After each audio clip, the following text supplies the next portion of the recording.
कि ये शरीर किसने बनाया, ये पेड़ पौधे किसने बनाए हैं?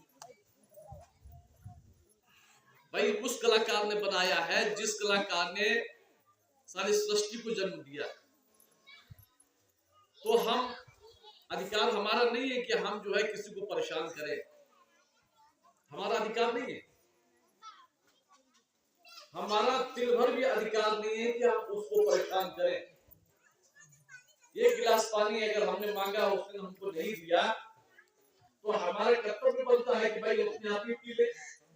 और यदि हमारे हाथ पैर नहीं चल रहे हैं तो दूसरे का कर्तव्य ये बनता है कि ये बुजुर्ग है, इसने पानी मांगा है तो हम चुपचाप ला करके दे दें।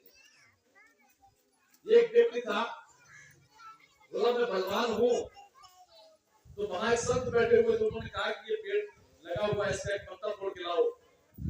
उसने तुरंत पत्ता तोड़ा और ला करके दे दिया। संत ने कहा इस पत्ते को वहीं जोड़ दो। वो व्यक्ति बोला कि नहीं मैं जोड़ नहीं पाऊंगा। तो कहने का मतलब जब आप जोड़ नहीं सकते हैं तो आपका तोड़ने का भी अधिकार नहीं है।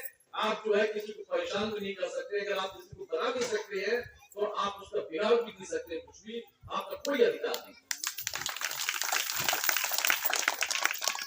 किसी को परेशान करने का किसी प्राणी को कोई अधिकार नहीं है। अगर कोई जानवर भी है उसको भी आपको मारने का अधिकार नहीं है, क्योंकि आपने नहीं बनाया, आपने अपना शरीर नहीं बनाया, आपने सृष्टि में कोई भागीदारी नहीं की, आपने कुछ नहीं किया।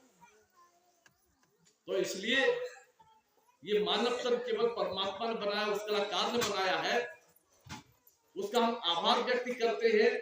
और हम उसी से जब कभी भी अपने हृदय से पुकारे तो हम उस परमात्मा को पुकारे जिसने हमको बनाया है, वो निश्चित रूप से हमारी मदद करेगा। हमारे डॉक्टर हैं, हमारे डॉक्टर भी जो है इलाज करते हैं, वो पृथ्वी के भगवान कहे गए। तो इसलिए जर्रे जर्रे में है झांकी भगवान की और किसी सूझ वाली आंख ने पहचानी। हर कोई नहीं जान पाता है भगवान को। जब हमारे अंदर प्रेम आएगा भगवान के प्रति, भाव आएगा भगवान के प्रति, तब हमारा जो है प्रेम जागेगा, आंखों में आंसू आएंगे और हम भगवान को पुकारेंगे। तब भगवान हमारी मदद करेंगे। कौन? जिसको हम ईश्वर कहते हैं, जिसको हम परमात्मा कहते हैं, जिसको भगवान कहते हैं, वही कलाकार जिसने हम सबको बनाया। तो हम क्यों डेले फेंक रहे हैं, क्यों हम किसी को परेशान कर रहे हैं? जब हम बना नहीं सकते हैं तो हम उसको किसी को परेशान क्यों कर रहे हैं, किसी का हम कुछ क्यों बिगाड़ रहे हैं? विकास कीजिए, विनाश मत कीजिए।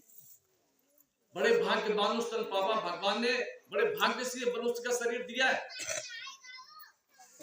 तो इसलिए बुद्धि पर नाश मत छाइए,